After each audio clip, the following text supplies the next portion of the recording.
Hello, everybody, and welcome to this presentation, which is about evolution of balanced scorecard. Thank you to ICMRED for supporting this presentation.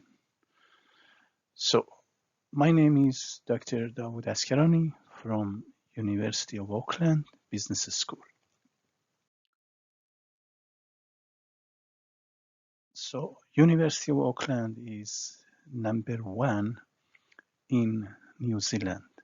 Also, this university is one of the top universities in the world, as you will see in the next slide. As you can see in this slide, this is the latest ranking 2023 by QS. University of Auckland is number 56 in the world ranking. So it is one of the top university among first 100 universities in the world by QS. So let's start with balanced scorecard. What is balanced scorecard? It is an important strategic management tool which helps organization to monitor the performance of their organizations towards their strategic goals. So, how I became interested in balanced scorecard? When I started my PhD at University of South Australia in late 1990, was 1998, if I want to be accurate. So my topic was an investigation into the diffusion of cost and management accounting innovation, which I completed my PhD in 2002.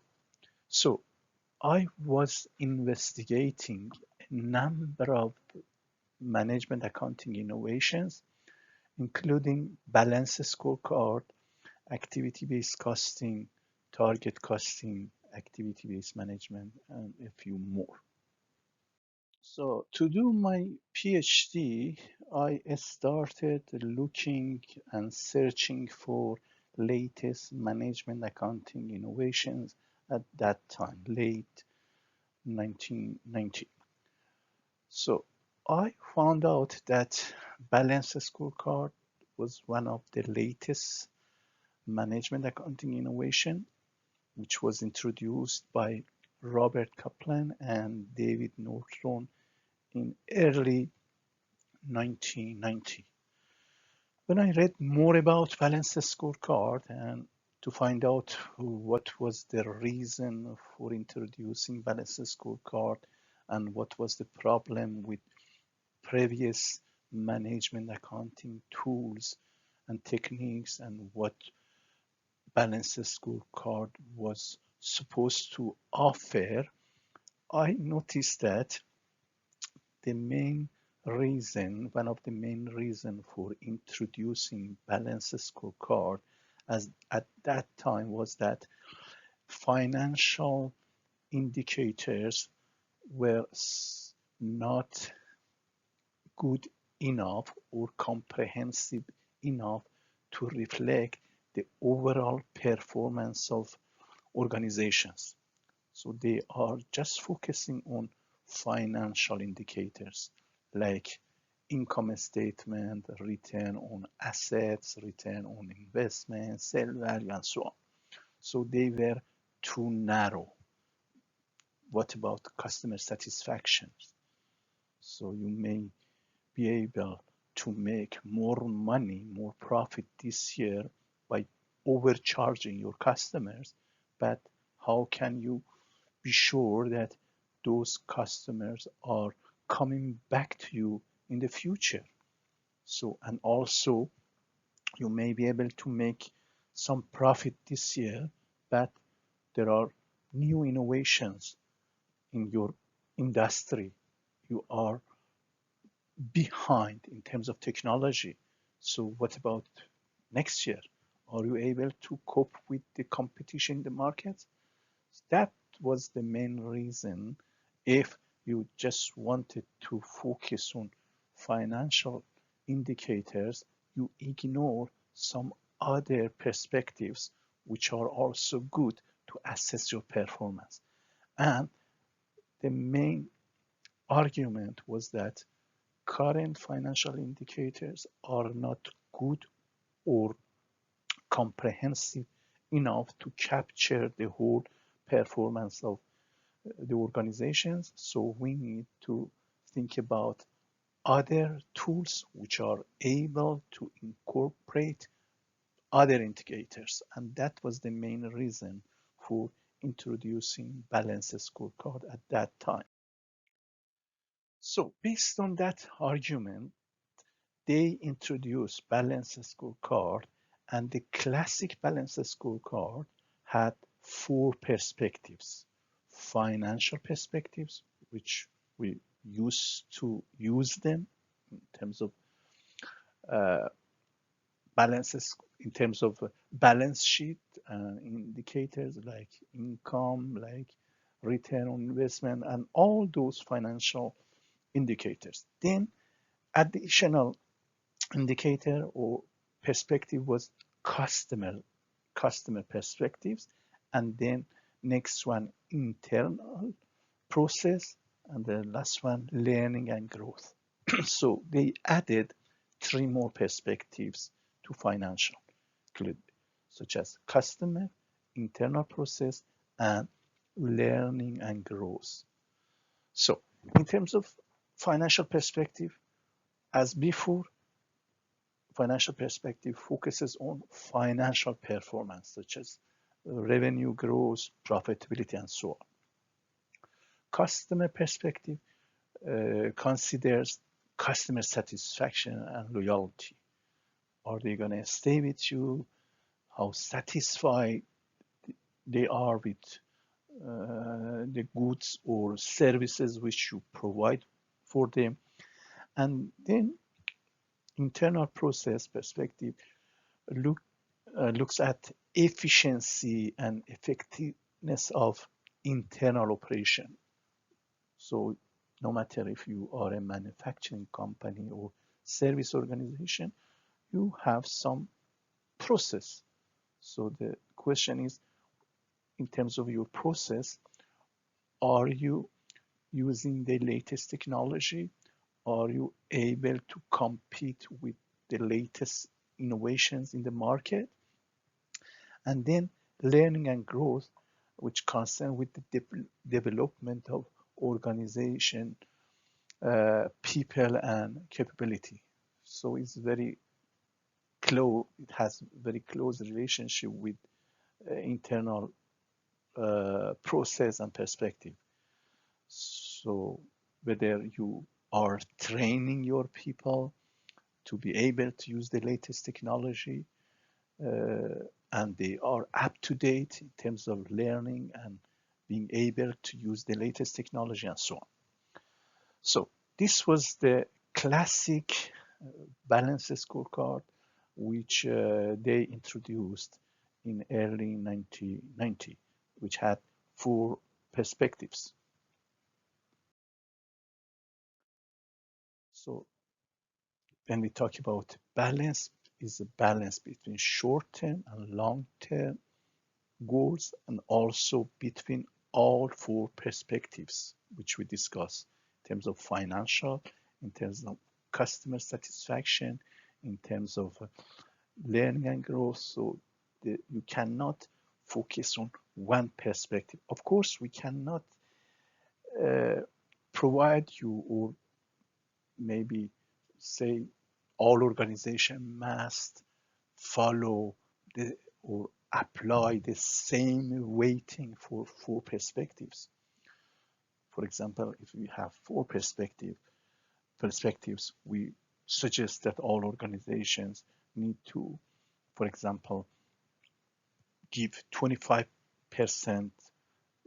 weight to each one. Depends on the nature of your business. For example, if you look at mobile phone or some high-tech businesses, the speed of innovation is too fast. So in that case, the weighting or the amount of emphasis you put on learning and growth and internal processes much higher than other perspectives. But with some other businesses like building and so on, the level of innovation is less. So the way we can depends on the nature of business. For in some businesses, you may, for example, put 30% emphasis on financial perspective, 10% on learning and growth in some others. So altogether, when we are talking about 100%, so it depends on the nature of business. But overall, it must be a balance between all four perspectives. When we say balance, it doesn't mean that equal weighting 25%. It depends on the nature of the business. This slide shows some indicators which we can use for each perspective to measure it.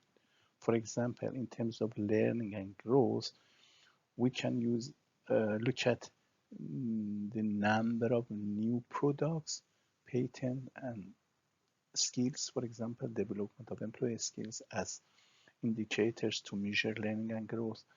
In terms of internal business process, we can look at cycle time for the process to make it shorter, means we are improving. In terms of customer satisfaction, for example, do a survey to see how satisfied your customers are, or look at retention to see how many customers they stay with you in long term for 2 years, 3 years, and so on. In terms of financial measures, so you can look at, for example, return on investment, amount of sale value, return on assets, and so on. So, as I mentioned, I started investigating about new management accounting innovations when I started my PhD in late 1990, and then I did a survey, try to review all conferences and meetings in Australia to see what are the latest management accounting innovation. And here is the result. So as you can see here, these are a number of topics I studied, latest developments, seminars, presentation in Australia from 1996 to 1998. And then I found that balanced scorecard was among the highest topic at that time. So I looked at a number of publications, conferences, and seminars, and you see that balanced scorecard was one of the toppest management accounting innovation, which were discussed at that time. Next one was ABC, activity-based management, and so on. So then I became interested in balanced scorecard, and even if when I finished my PhD, I continued to do investigation on balanced scorecard. So I did, for my PhD, I did 2 surveys. One I selected for the first one, Plastic and Chemical Industry Association, PASIA. I did a survey. I targeted 200 firms registered with PASIA in 1999 and sent questionnaire to them. And the response rate was 26%. I wanted to know what was the diffusion of balanced scorecard at that time. How many organizations are using balanced scorecard? And here is the result. 41%, they said no discussion about using balanced scorecard. About 10% decided not to introduce balanced scorecard, and about 22% said they have given balanced scorecard some consideration, and about 10%, 9.68, they introduced balanced scorecard on a trial base. At that time, they were not implementing it in full, but about 12.96, 30% were using balanced scorecard at that time in 1999 in PASIA. So if you add this together, it's about 20% were either trying balanced scorecard or were implemented balanced scorecard at that time. I did my second survey in 2001 and targeted PASIA, 200 members of PASIA, plus I targeted 476 members of Certified Practicing Accountants, CPA Australia. The response rate for CPA was 21%, for PASIA was 24%. So again, I wanted to know what is the level of diffusion or implementation of balanced scorecard at that time. Here was the result for CPA. So 35% didn't discuss it, 4% decided not to introduce it, 16% they were given some consideration, 21% were using it on trial basis, and 23% were implementing balanced scorecard in full. So if you add this together, 21 plus 23, 44% of members said that in their organization where they were working, they were using balanced scorecard either as a trial base or as an accepted and approved technique. Then at that time, second time, when I targeted PASIA again, there was a slight little improvement in terms of adoption. So 10%, about 10% using balanced scorecard on trial basis, and about 14% they implemented and accepted the balanced scorecard. So after that, I did further surveys. Because we don't have much time, I'm going to go through them very fast. So these are the publications I have about balanced scorecard, the adoption of balanced scorecard through the lens of contingency and diffusion theories, which was published in this journal. Look here, Global Review of Accounting and Finance, Volume 6, 2015. Then, which is based on a survey, which I mention it here, survey in 2012 in New Zealand and Oman. And this was the result. Again, I look at the diffusion of balanced scorecard. In New Zealand was about 21% on implemented and accepted, and more or less similar in Oman. So the adoption rate were more or less similar in New Zealand and Oman in 2011. These are my further publications.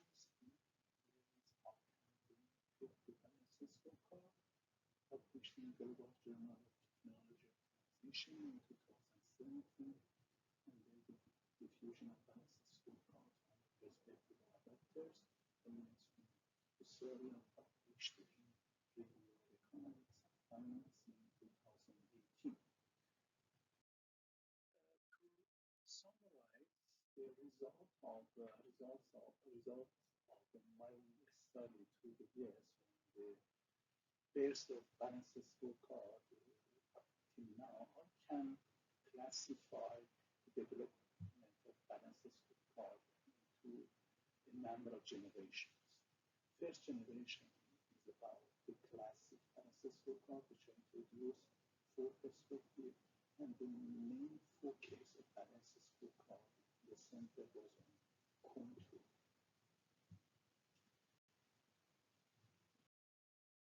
The second generation still has four perspectives, but the main focus is to create cause and effect relationship between four perspectives. So as you can see, the arrows here, there are a link between them. So it tells you that if, for example, you improve learning and growth, then you have, for example, higher customer satisfaction. When you have higher customer satisfaction, improves your financial perspective and so on. So there are a link, cause and effect relationships between all four perspectives. That was second generation of balance scorecard, which the focus moves to cause and effect relationships.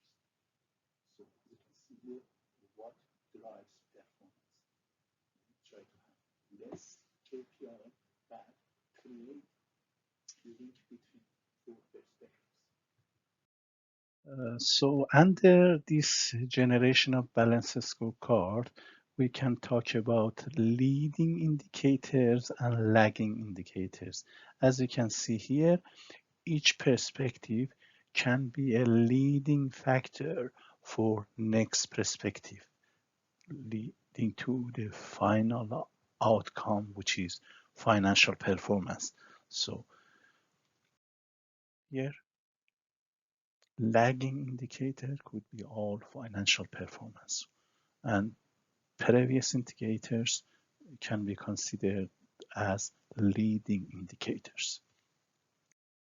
The third generation of balanced scorecard is when we focus on implementing a strategy, and we want to use balanced scorecard to make sure that we reach our strategy in long term. For example, whether we want to be price leader or differentiate in terms of product and quality differentiation strategy. So we align all four perspectives towards our aim to implement a strategy. Depending on what is our strategy, we use these four perspectives to make sure that we are in right direction.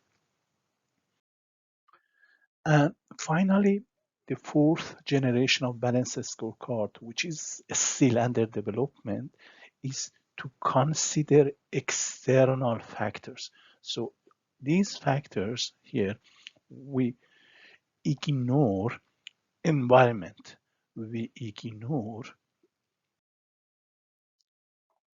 uh, here sustainability performance. So there are, besides looking at our own organizations, we need to take into consideration what is the interaction between our business and environment in terms of sustainability. Are we damaging to the environment? So we cannot just focus on financial performance of our organization. What if we are damaging to the environment, to the society? Are we able to survive? So we are looking for some indicators to be able to help us to measure the interaction between our firms and environment, external factors.